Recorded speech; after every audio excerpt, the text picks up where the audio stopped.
Ngudi from Modesta, Africa, and today we're talking all things money. I have so positioned this thing that I'm looking downwards. Maybe if I move a little, my eyesight, may look a little more natural. So listen,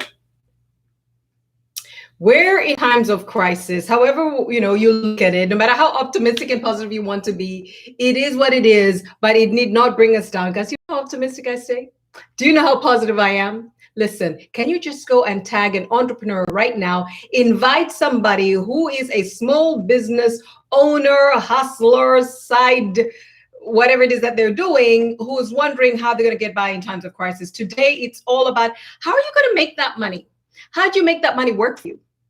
When it comes to collecting, how savvy can you be? And when it comes to paying, how strategic can you be with your money so that your business lasts? So here, let's have this conversation real quick. I'm getting my notes. This is why I'm off screen for a second. Now, the first thing that I want to say above all else is I made a lot of mistakes when I started out in business, and I have a feeling a lot of people still do. When we want to price our services or our products, we seldom think through all the costs that are associated with taking that product to market. So, I thought of coming up with an example that would be very apt for our times. Let's say that you are selling masks. Not that we're all wearing masks.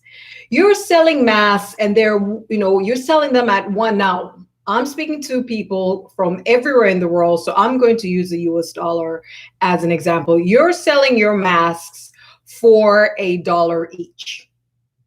You sell 100 masks, that is $100, right? That then would be your revenue or your sales revenue. That's how much you've made. Guys, I'm going to try to make it simple business talk, right? Simple business finance sales talk here.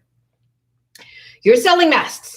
One mask is $1. You sell 100 masks. How much money did you make? You just made $100. Now, we often think about what price we're going to put on our products or services without thinking about the costs that are associated with selling that product. So for instance, there are direct costs. Did you make those masks? Let's say you made some cloth masks and it cost you to buy the cloth and it cost you to sew the cloth. And, it may have cost you to have them shipped out to you. Those are costs that are related to, making that mask. But you would also have costs that are not direct to producing what you're going to sell, but costs such as, for instance, rent, if you're established somewhere, or taxes, which every business has to pay for everything they have.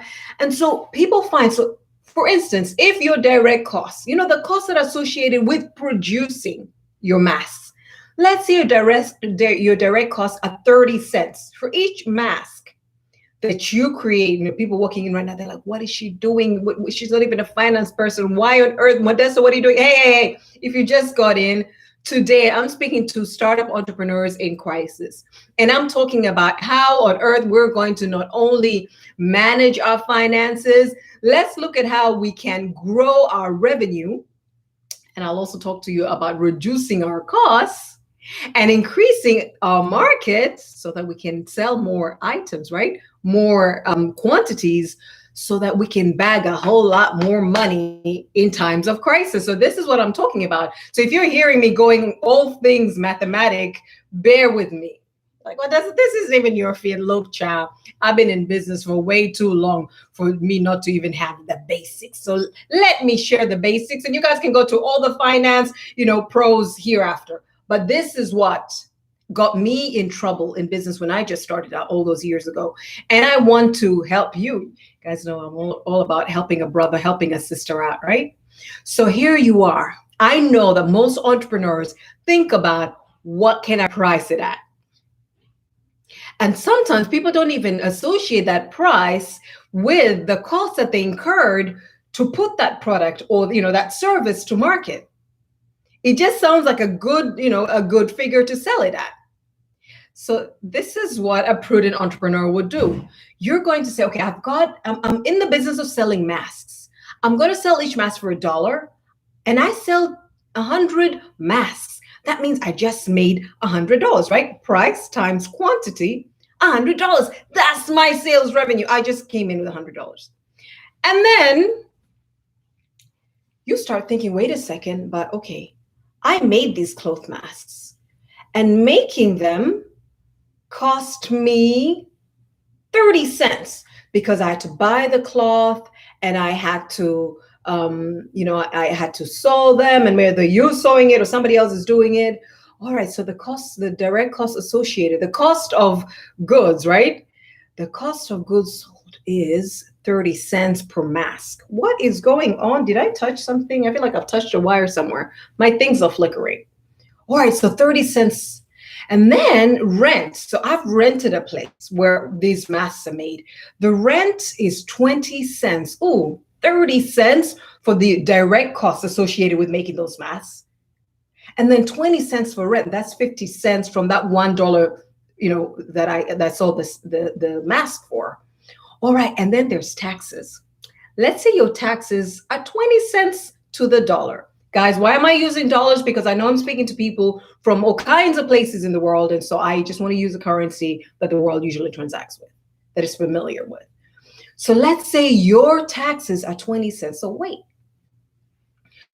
you have your $1. That's the price of your mask. But 20 cents goes to taxes, 20 cents goes to rent, 30 cents goes to the direct costs that are associated with making those masks. That's 70 cents of that $1 that you sold your mask for that goes back. That is not what you're going to keep. That is not your net income. That is not your profit. Your profit is only 30 cents on the dollar. So now here you are in times of crisis and you're thinking, how do I make the money?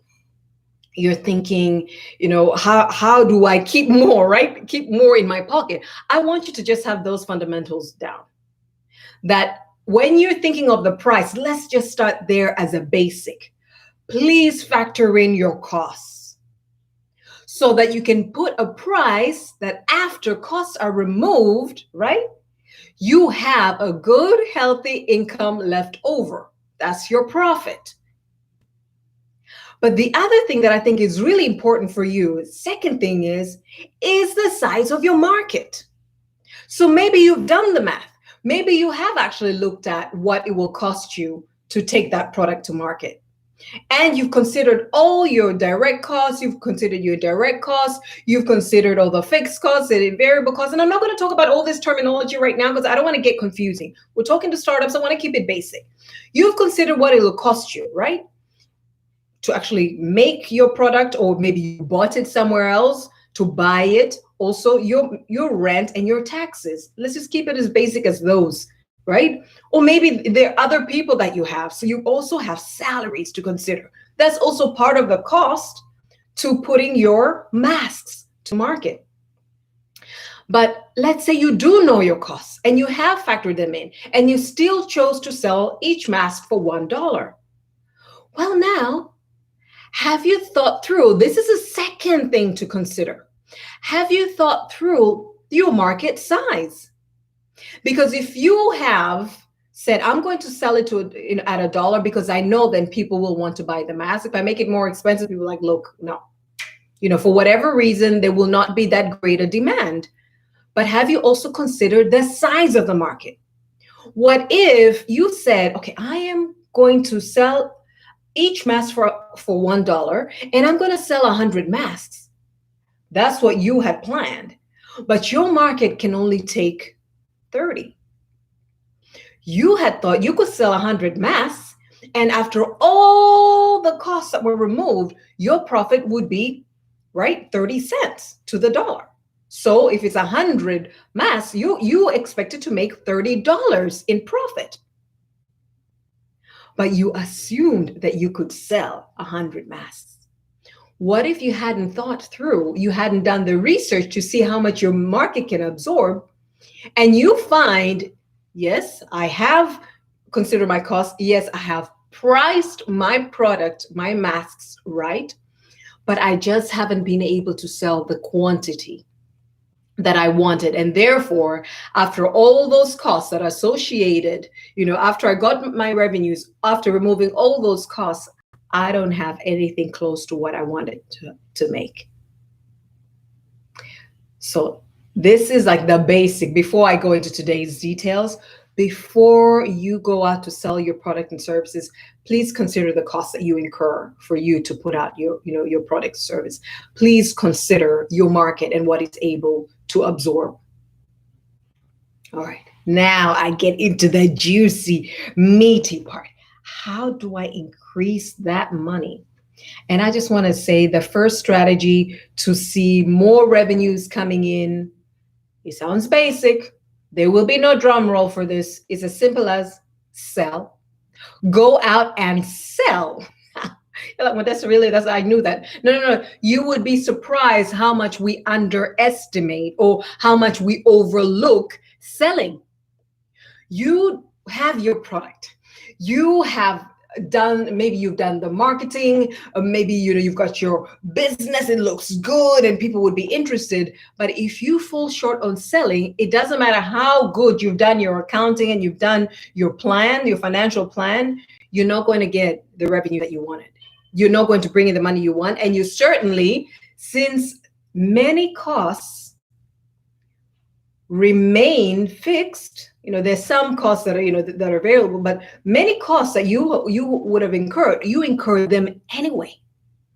And often we incur costs and pay for costs before we even get to sell. That's just something else I'm going to address as well. So you find you have bought the product, or maybe you made the product. You factored in all the costs that are associated with it. You probably already have people on staff. They still need to be paid. You already have a place. There's rent to be paid, unless it's your place. There's utilities to be paid. There's transport, whatever other costs incurred. You have to incur those things. If you did not think through and really be aggressive and strategic with your sales, then not only will you not make the profit that you wanted, you'd find yourself in the red. You'd find yourself going in the negative. So now, what are some of the strategies that we can employ to make sure that we generate the income that we want and we keep more of it? Matter of fact, we grow it as we go.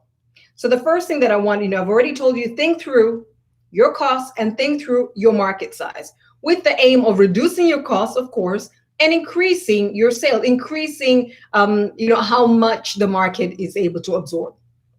I don't know why my thing is flickering. These things are not even connected, but all three are flickering at the same time. I pray you guys can still hear me and you're benefiting from this. The other thing, the other strategy that I would recommend, if I have gone through and, my costs are, a lot of my costs associated with me selling, not the direct, including the direct costs and the administrative costs, they're fixed. I'm going to incur them anyway. And if you haven't done, you're not that aggressive in sales, you may not be able to sell the quantity. Therefore, when all the costs are removed, you have less than. How can you grow your market, for instance?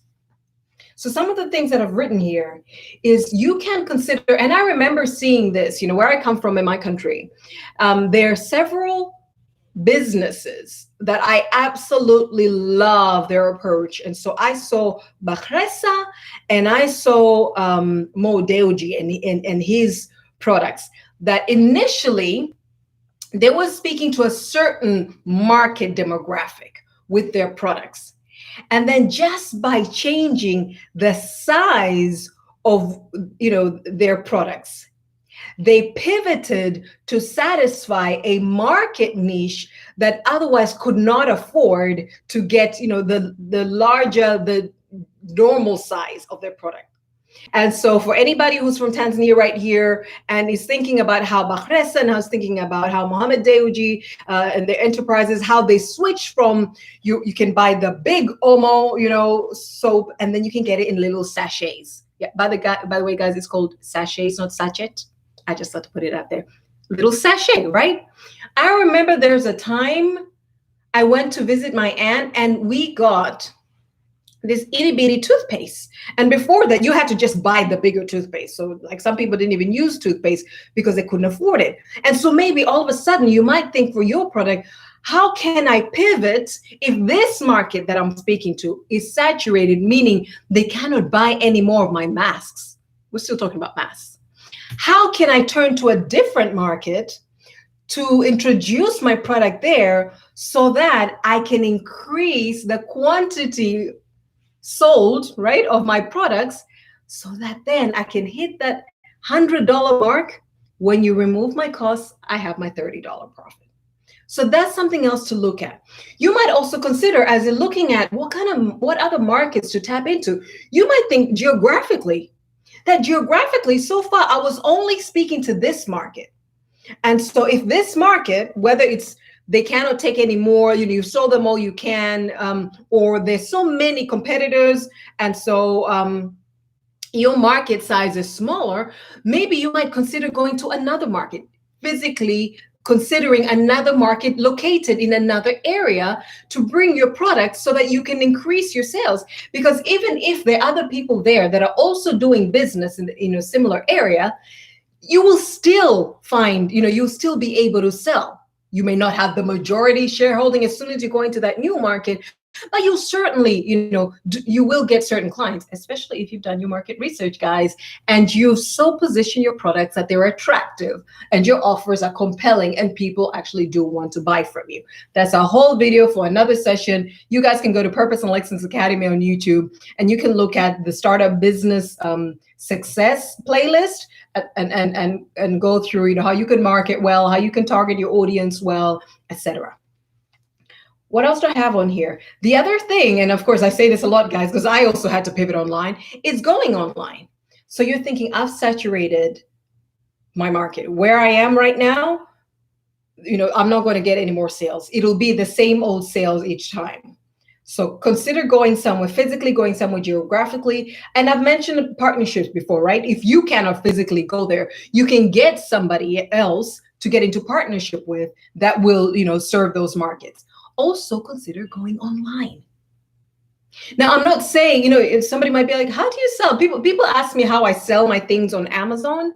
I don't because I'm not selling, apart from the books, which Amazon prints, by the way. So I self-publish, and Amazon prints and distributes the books for me. But you don't have to take your product somewhere, but you can open up to a much larger market. If you can sell online, that means anybody that is interested in, your product, especially if you work up search engine optimization, especially if you use hashtags and code words and you're on platforms that people are interested in your products and services, then all of a sudden you go beyond local. Where you physically are located is restricted to one locality, but all of a sudden by going online, not only people from your town or your city or your country even, you would get interest globally. And then all of a sudden, you're increasing the quantity, which then means because of the volumes you're able to sell, right? You're selling more, you're able to keep more in your pocket. Today is all about how you're going to keep more in your pocket. This thing flashed again. I don't know why it's flashing. How are you going to keep more in your pocket? Is this of value to anybody? I'm hearing, Priska's like, we can hear and see just fine. No disconnection from this. Oh, I'm glad. Thank you for that feedback. Guys, feel free to ask questions during this session. Aggressive in selling. Yes, Henry, we need to be aggressive in selling. And sometimes I don't know, we assume I have a business. People can see me. I have my ads out. I have my signpost. I show up online. I share my products. I guess people will come when people come. No, people will come when you sell. You sell every day. You sell consistently. They saw you yesterday. That's fine. You sell today. They saw you this morning. That's good. You sell it in the afternoon. Other people are about to close down their businesses. You sell in the evening. You make sure that you can have it, which is why it's so key to automate, which is why it's so key to go online. Your business can continue selling while you're asleep. I literally wake up and somebody paid for a service somewhere. I don't know when. Maybe they couldn't sleep at night. Maybe they, they're in the same time zone as me, but my business can continue selling even when I'm asleep. Why? Because I was able to automate and take it online. And so sell, sell, sell, sell, sell. Why do I keep saying to people, please subscribe? Why do I keep saying to people, you can go to modesta.africa? Why do I say to people, oh, there's a link in bio for you, to get this service, or you want to learn more, oh, book a discovery call? Why do I throw these things at you all the time? I'm selling. I'm here to add value, but I'm also selling. So maybe when I show up like this, the lesson is what's key, but the selling is like, by the way, FYI, you want this. But I know that when I came on, I have every intention of selling to you. I was on live 2 days ago. Somebody bought just on that live. Selling. So let's not grow weary. Let's not get slack on selling, especially if you want to bag more of that money.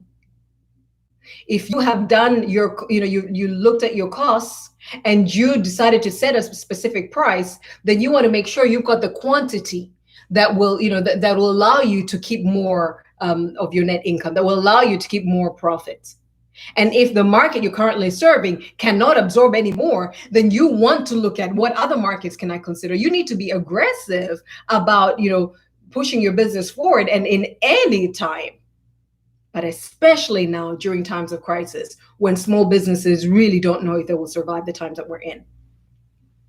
So now, I've talked about how you can think through, right? How to generate your income, how to think through, what you will price your products and services at, and what quantities that you would want to sell, how much profit you want to keep at the end, how to make sure that you're always conscious of the costs that have gone into producing each unit of your product or service, and look at how you can, where possible, reduce costs, right? If there are any things that, and we'll talk about this in a minute, if there's any way that you can reduce your costs so that you retain more profit, good for you. If there's a way of you increasing the quantities you sell so that you can make more profit after, all the costs that are removed, perfect. But now let's say you do have the money, right? You are engaging in business and people are buying from you, you're doing business. Now I want to say this. People, don't fight me when I'm advising entrepreneurs, because some people here will be affected by entrepreneurs here getting clued up. So listen to this. This is how you can manage your cash. People are thinking about cash flow. Cash flow is important. Man, guys, I learned the hard way. This world, this life, me, Modesta. I learned it. There you are, you've given your services. This was my scenario, too many times. And people are taking time to pay you. Yet you have your overheads. Remember, there's some costs that are, you incur them before you've even sold, and some costs that repeat every month, whether or not you have sold. And so you have rent, you have utilities, people are moving back and forth in business, so there are transports and administrative costs, their salaries, all of the costs that you have to incur. And a client says they're going to pay it in 3 months. Well, I don't know what happened, and so now they'll only be able to pay it in 6 months. Your cash flow is looking crazy.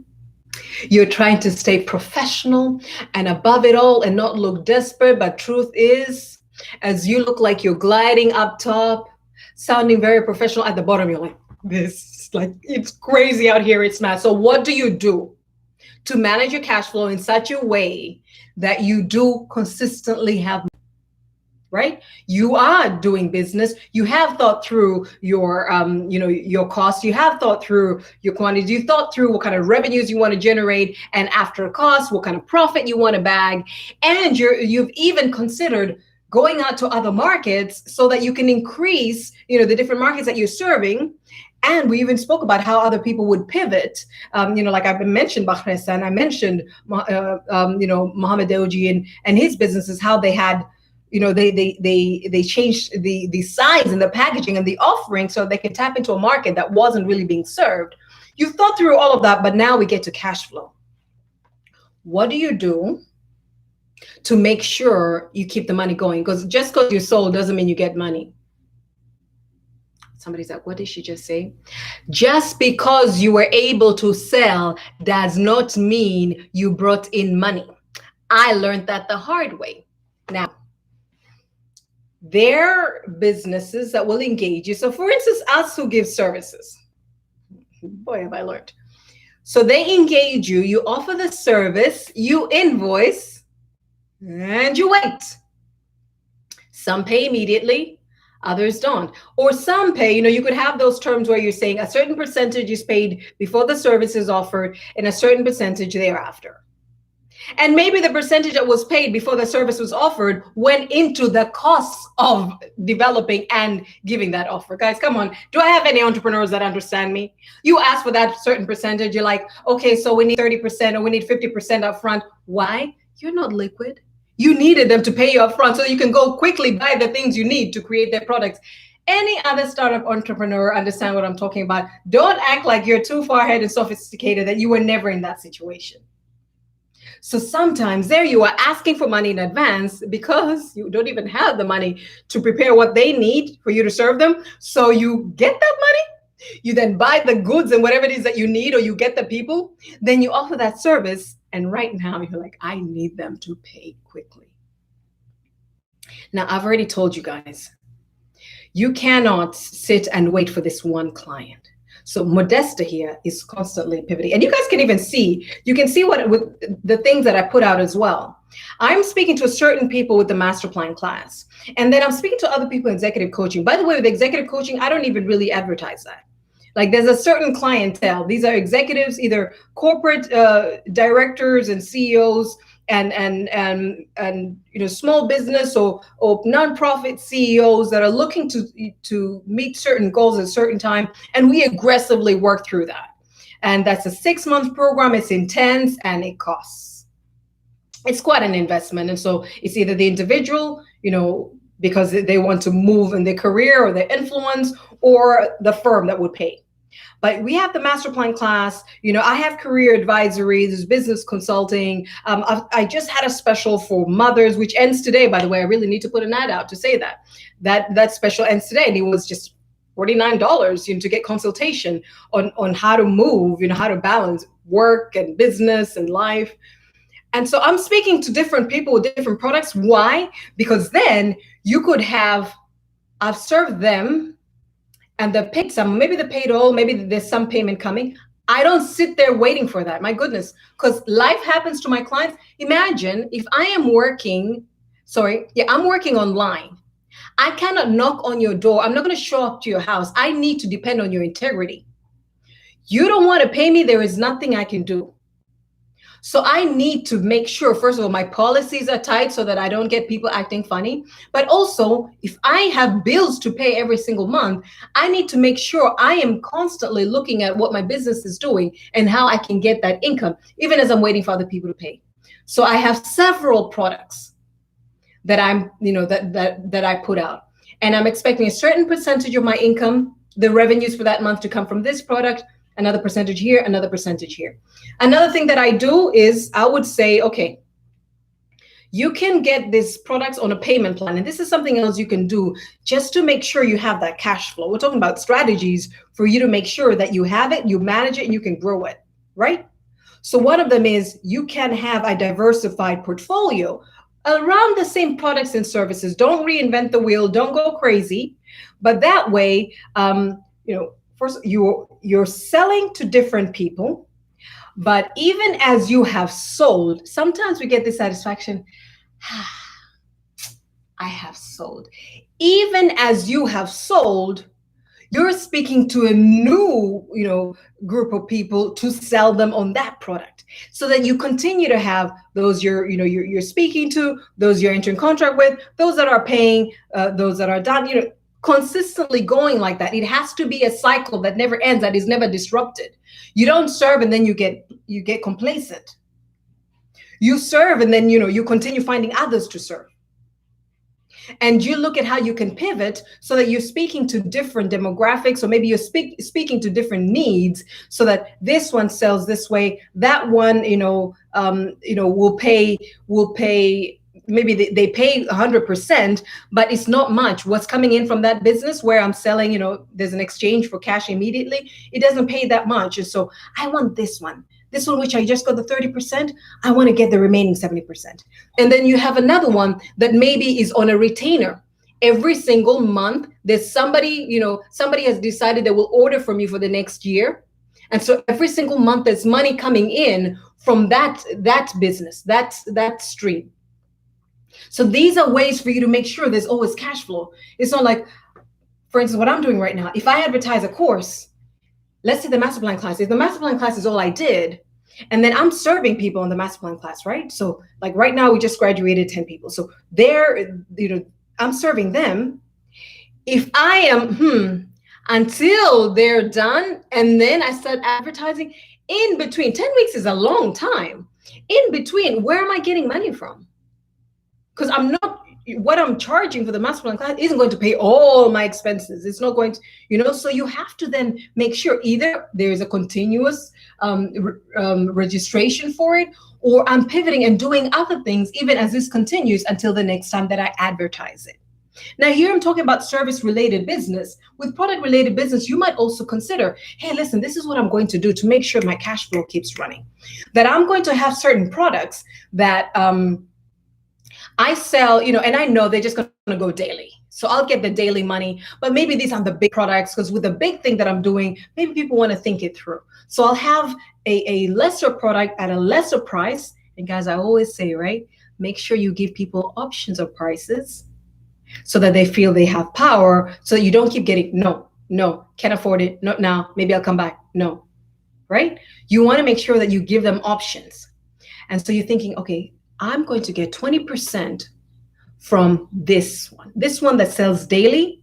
I know people will buy it. It's a service they definitely want, and it's a low price compared to the others, and so it'll go quickly. But I'm not expecting to get all my money from there. So 20%.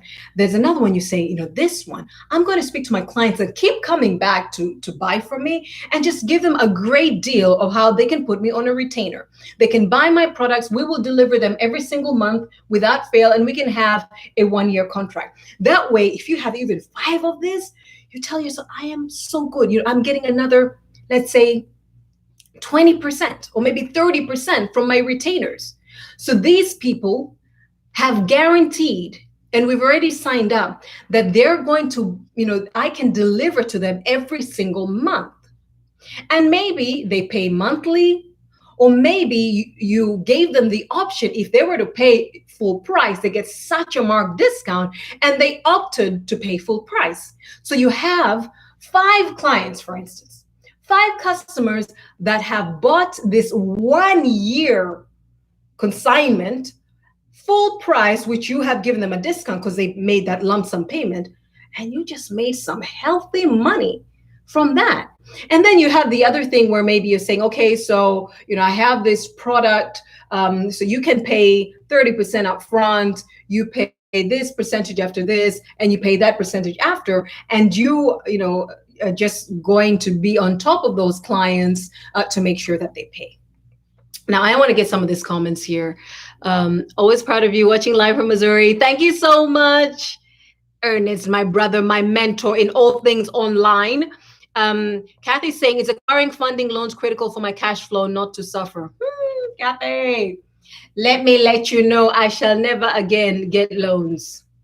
But I understand that they're businesses that probably will not be able to deliver. So let's say people are exporting, outside the country, and there's so many costs and that are involved, and especially when things, maybe there are funds in escrow that are held until the goods have actually arrived, and usually it's a big amount, and so you might want to consider that. But I would be so wary. I would get a business consultant that can help you look at every single angle of funding your enterprise before you go into loans. But you can get grants, so you might be eligible. I know I digress, guys. I'll come back to cash flow. I want to answer Kathy's question. you can, you would be maybe your industry, maybe your product, maybe even you as the owner of that business fit a certain demographic, a certain profile of entrepreneurs that are eligible for grants, that are eligible to have angel investors or private equity investment. Because what people who invest in your business do, I need water. What people who invest in your business do, one second, before I start choking, choking live, what they do is maybe they won't give you a loan, but they will take a certain percentage ownership of your business and bring in money. So you're still the owner and you're still running it, but they get a certain percentage and they say, well, what we're bringing in, we still believe in your idea. We're bringing in money. So there you get that, the capital that you needed to run your business. But I honestly, and especially if I'm talking to small business in Africa, there are very few markets that have really considered the needs of the small business. And I'm talking about financial markets. So all the bankers out here, please, I need to tell my entrepreneurs the truth. You will get terms that look good at the time because you're desperate and you need the money, you need the cash flow for your business. But what you will be paying in time, those rates are murderous. And of course, you understand, you probably put something or other as collateral, right, as a guarantee, and that thing will be scooped up just like that. So you want to be really wary. You want to make sure you have exhausted all other ways of funding. And I don't know if I'm sad, I don't know if I'm embarrassed. I'm just happy to say I went to my mom and my sister a lot. Guys, you guys see me posting my mother and my sister. Like, they saved me a lot. I'm like, look, there's money coming in, but it's taking a while. So I need this right now, and then I'll pay you back. And of course, I tell the truth, I pay back. Or sometimes my sister's like, no, it's good. Just keep it.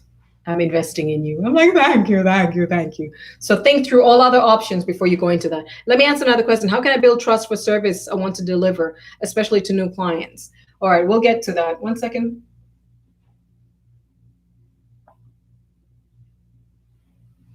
Commercial break. Let's talk about that. Let me see how I can. Henry, you might have to go to Purpose and Lexington Academy and look at some videos about how you distinguish your brand. I can't quite answer that here without moving away from what I'm talking about cash flow right now. But it is key, right? If you're thinking, and I see where you would have come with this angle that you're thinking of pivoting to serve another market segment. Or you're pivoting to serve another completely new market somewhere else, you then become a new entrant in that market, right? So here we are looking at how we're going to increase our revenues, how to make sure that we have a profit and we have consistent cash flow. But how do I even get to the market? That's a topic that's been covered in other videos, and I might even go extensively into that as well. That's a good one though. Thank you. I've got EBM saying it's better to fully finance everything on your own if possible, especially for small business. I agree with you. There's so much interest and many end up in financial troubles. Oh, I could write a whole book just about, that. Yes, I agree with you, Ernest. Absolutely. So we were talking about, so obviously sales is one way to make sure that you get the cash flow, right? You're bringing in the cash. But another way of doing it is what I just recommended right now. What are you going to do when you diversify? And sometimes, by the way, it's not even diversifying the product, it's diversifying the payment. I have a friend who was telling me about this huge farm that was available. And he told me the price. I'm like, look, don't mind me being called group managing director. I ain't got that kind of money to get it. And he said, never tell people, never walk away from business because you don't have money. And I leaned in. I was like, I thought you do. If you cannot buy, then you walk away. He said, it's not the price of a product, it's the terms of sale that matter. Because what if I told you this is how much it costs, but you could pay, and where I come from, we're talking shillings, and you could pay 100,000 shillings. I'm like, I never thought about that. You pay 100,000 shillings a month, for the next couple of years. So it was a big, it was multiple millions. What he was saying was out for sale, but he told me, don't worry about a price initially. Stay on the negotiating table and start talking about the terms. And so I want to bring this to you as well. You don't necessarily have to diversify your products and create other products, but you can actually have different terms of sale. So you're looking at a large organization and you're thinking they can afford, to pay annually, and I give them a discount and I just deliver every single month. And that way I know then what my inventory is going to be. I've got a consignment that I take out all the time to them sorted. But individual walking in, I understand that I would have to do something that's really just, that's delivering on the day. So cash in exchange for product or service. And by the way, don't trade service for service. You want the cash. Oh, of course, there's certain situations you can, but listen to this. You want cash as a small business. You want cash as a small business. As a small business, you want to have cash. So somebody says, hey, I've got a great idea. How about we exchange services? You really need to think through whether you need those services, because what you need as a small business is cash. Did I mention that you need cash as a small business? As a small business, you need cash. So you might look at just have different selling points, not just different products. Large corporate, I'm going to look to get, a long-term contract I can deliver every single month. And if they're able to put me on a retainer and pay it up front in full, I'll give them this discount. Or they're going to pay monthly at this rate, and I will put a little bit on top because, time value of money, you're going to pay slowly. You've already gotten the services. Then you understand there must be, some margin on top. You put in a little bit of interest so that you can pocket it. For a person that just shows up, you don't know them from Modesta, Adam, or Hawa, you're going to say, hello, welcome, pay here, here's your product or service. You might want, for people you have worked with, you have a good long-standing relationship, to say, listen, what you can do is you can pay a little right now. We'll keep it on the side for you. Oh, yeah. We'll keep it on the side for you until you're done paying, then you can access it, whether it is a tangible product or it's a service, or others where you say, okay, for this one, knowing that there is, you're going to have to assess the risk, right? That you can get a certain percentage initially, you execute. And again, that builds mutual trust, because you didn't just get the money, because you could also walk away. Now, I know a lot of small businesses that have done that. They take people's money and they run. So no, maybe for mutual trust, to build up, you get a certain amount, you deliver. Upon satisfactory delivery, they give you the next tranche, you deliver, and until the money is done. And that way you have different ways of generating income and making sure that your cash flow truly is flowing. The other thing about cash flow that I want to say this, and I'm saying this and I'm like, oh, I hope people won't do this with me. But if you get invoiced, I was talking to somebody yesterday that had finished the master plan class, and she's getting into another program I call the Vision Activator. You guys don't see it publicly because it's only offered to people who've done the master plan class. So she's getting on this, and she was telling me, I'll get back to you and pay for it in 2 weeks. I said, don't worry, I'll invoice you. The invoice is for the end of the month, because she's starting in June. The invoice is for the end of the month. So you will just meet that invoice in your inbox and pay accordingly. Now, what you can also do as a business, right? You want to make sure that you're always collecting, and we'll talk a little bit more about debt collection in a minute. You want to make sure that you're always collecting, right? You're always, your cash is always flowing. You're looking at ways to sell. You're looking at ways to have different diversified products, which will give you different income. You're also looking at diversifying your terms of sale, depending on the client that you're serving, so that, you're always getting money from somewhere and you're receiving it quickly, fast, all the time. But when it comes to you paying, guys, I'm just trying to keep more money in your pocket, okay? This is a person that had been running several small businesses, way too many, that had got hurt way too many times. If that invoice says you pay at the end of the month, as good and honorable as you are, please wait till the end of the month to pay it. Why? Because life could happen in between. If you receive it today and you're like, well, I might as well pay today. You're a small business. You're probably not getting loans from anywhere. You may not have anybody else giving you money from anywhere else. You want to keep your cash flowing, right? So to make sure that you manage your cash flow well, if that invoice says for the end of the month, Pay at the end of the month so that you're giving yourself chance to make more money in between, right? So that when that goes, that wasn't everything that you had in your business. If you feel cash is king, yes, Mobs, yes, you did. Cash is king, got it. But here in South Africa, almost everything works on credit. Strange for me coming, one second, from a cash-based economy. Well, there are ways to go around that too. So let me finish this point, then I'll get to that because I want to address the credit point. Now, where was I? I wasn't talking about. I kind of lost my train of thought about what you do, right? Paying at the end, right? So if the invoice says 31st of May, please pay on the 31st of May. Why? Because you're giving yourself a chance to continue selling, to continue collecting from clients, so that your little pot stays healthy. Not that everything you receive you've taken out to pay your bills. If you feel as if the time is coming and I'm not able to pay, or if I pay, we'll have such terrible exposure because we won't have anything left, go and speak to your creditors. Speak to them about negotiating terms, maybe not paying the full amount, maybe asking for some grace period for when you can pay. This is legal, this is ethical, you can do that. You can go and make that request. Request a lower rate, or request that for grace to pay later, and maybe that they don't put it doesn't bear any interest, not to put any interest over it.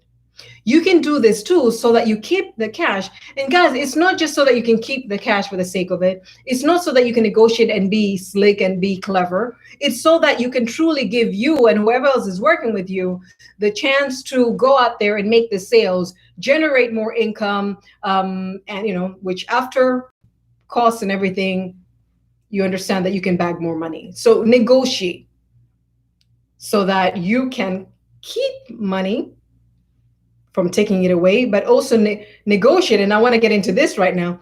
Negotiate with those that owe you, negotiate with your debtors, rather than somebody owing you and you have no money at all.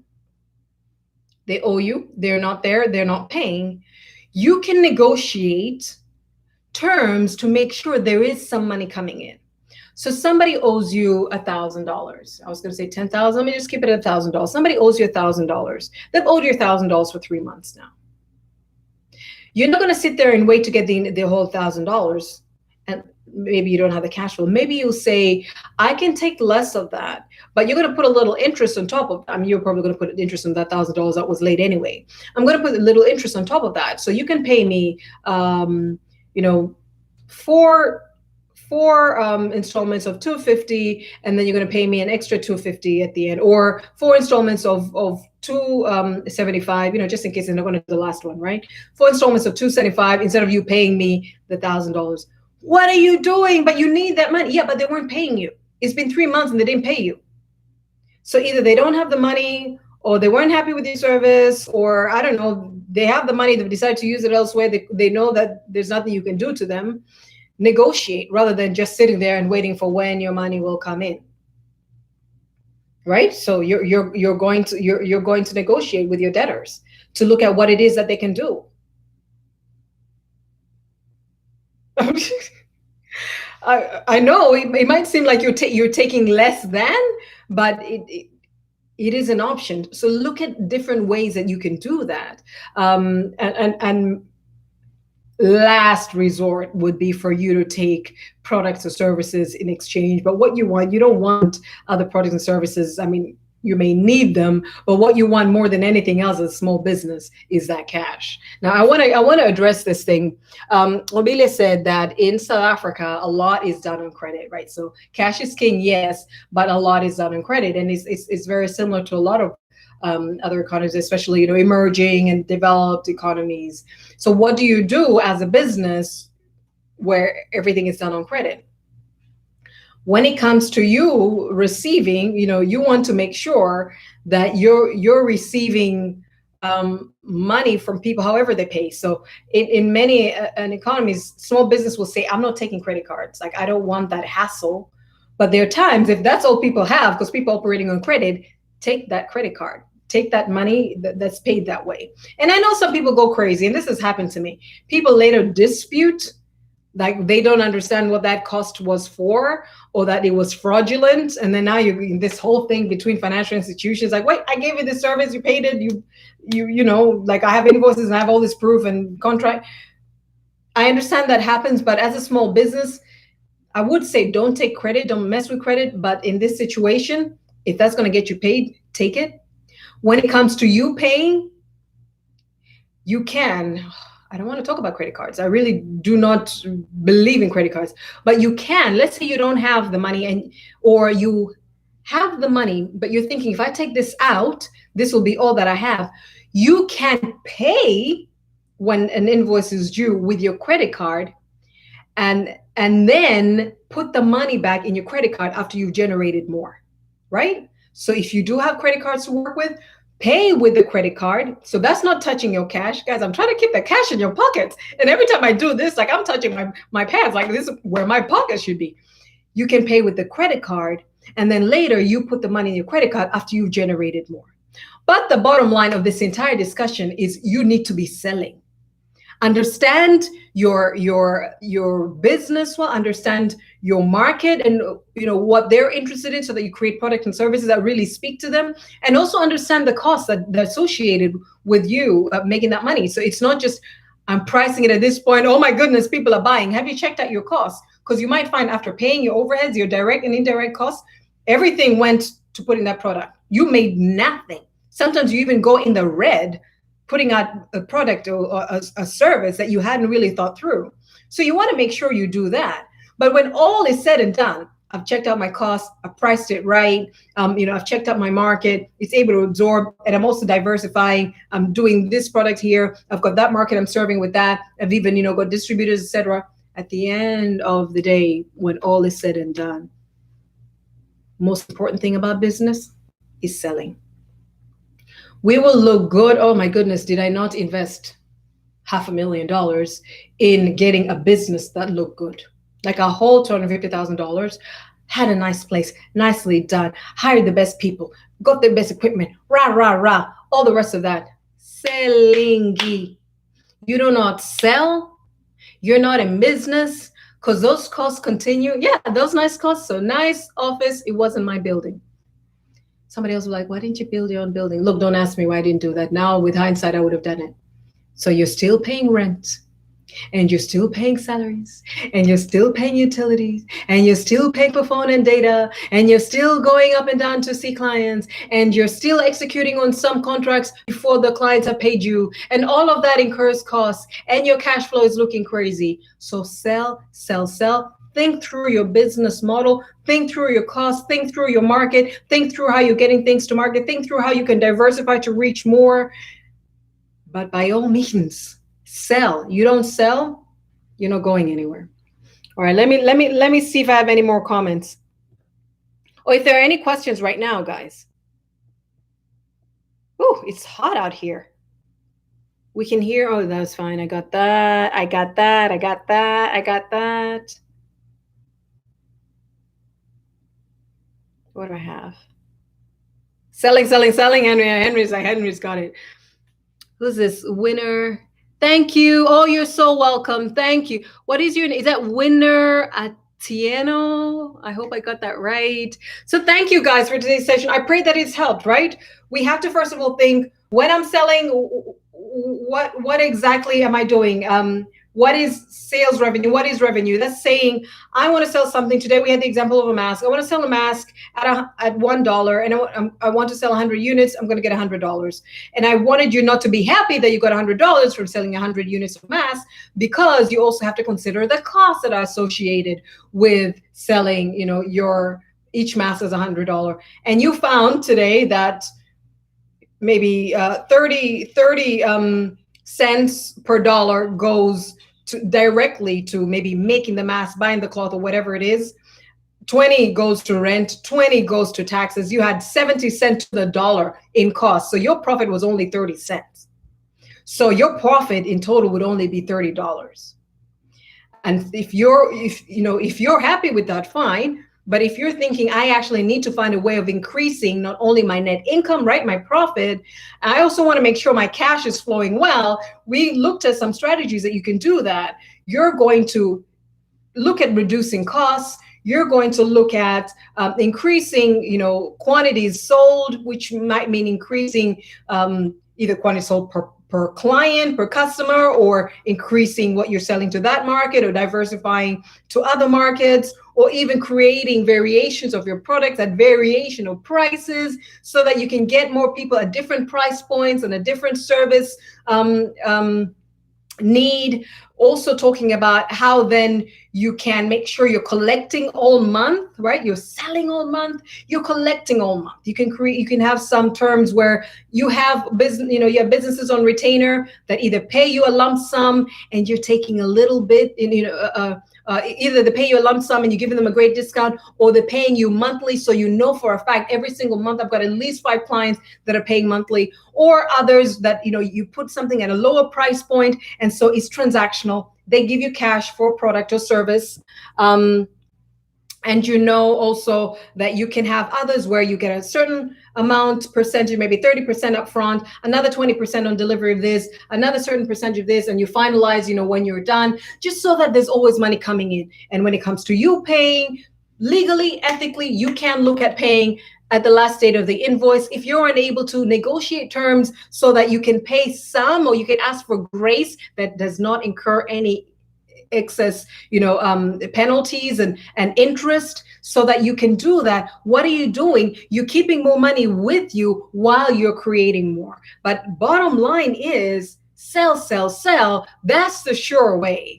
As you're increasing your quantities, you're increasing your revenue, and after cost, you're going to increase your cash flow, so that when you start paying those bills, there's a whole lot more left over than you had initially wanted. All right.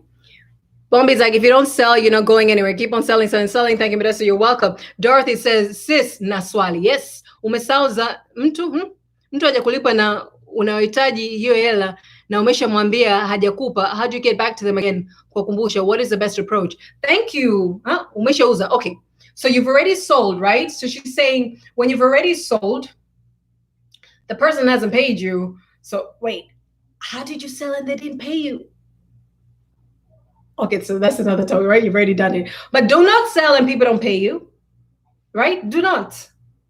Don't. Like, they pay you and you give them the thing, which is why, you know how businesses are like layaway. So you pay a little just, as a deposit, and this thing will be sitting here waiting for you. When you finish your payment, you get your product. But let's say in your situation, you've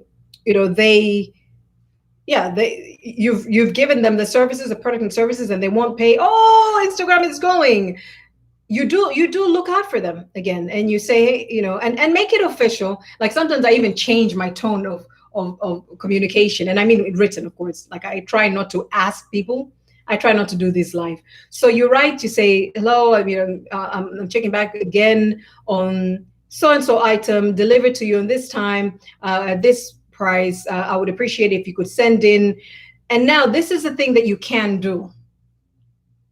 You can negotiate, and I know this sounds off, you can negotiate them to pay slowly rather than you not getting it at all. And I think I mentioned this earlier.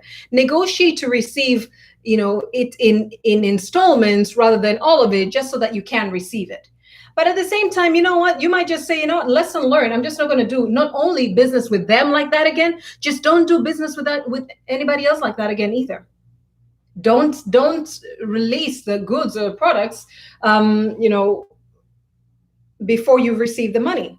So either you can give them the option to pay slowly, or and sometimes I would just say, so I'll contact my associates to get in touch with you, and like I just sound like I'm going to have somebody else in their country, because I'm serving people all over the world, somebody else in their country. By the way, I do, especially in Africa. I'll find you guys. I have people everywhere. But just say, so, or you can even put in that, I was having a conversation with my team and we're discussing your file. It might welcome them to negotiate terms that they can pay a little bit. It's better not having it all. But if they're not going to speak, consider it as a lesson learned, write that off, but strategize on how you will not, go through the same thing again in future. Bye, Instagram. I'm not coming back. I hope you enjoyed this. All right. So yeah, I pray that this was of value to you. Let me share it on IGTV. Don't I love that right now?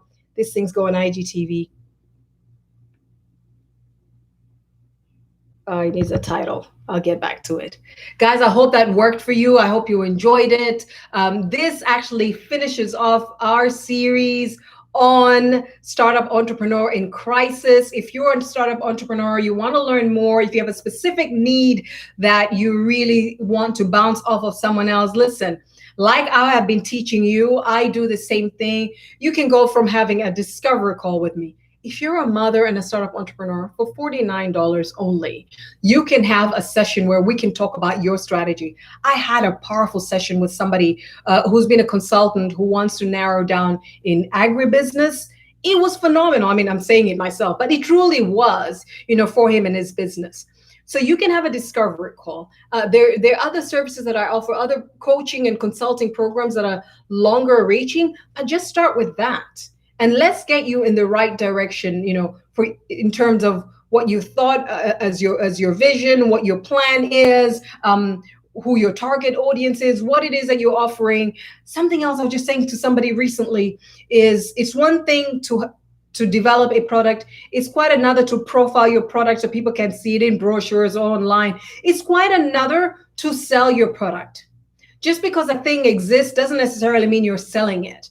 Those are completely different angles and different approaches that you need to have as a business. And so if you have enjoyed this series on the startup entrepreneur in crisis and would like to learn more, or would like to pivot in your strategy, or would like to strengthen your business at the moment, please do reach out to me. You can DM, of course, or go to hello@modesta.africa.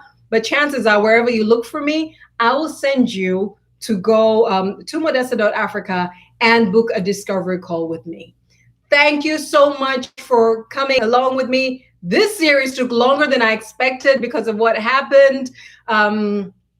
But I'm just glad. I'm glad it worked out, and I am grateful. You guys have been showing up in the numbers for this series, and I'll definitely do more. Henry, I hear your question about how to establish trust in a new market, and I'm going to address that in another video. And so when I do this video, don't be surprised if I say, hey, this is answering Henry Kazula's question, because I value that, you want to get something to help you grow your business and grow your influence. Have a wonderful Saturday, everybody. I love you loads. And I'm rooting for you. Please understand, these things that I do is because I believe in you as African leaders, and I believe in African what it can do. Truly, truly. This is why I'm so invested in this. So go excel unapologetically. Bye. Finish. Oh, sorry. I put my hand there. Let me pull this out. Thank you. Thank you, Moses. Thank you so very much. Much love right back. Bye.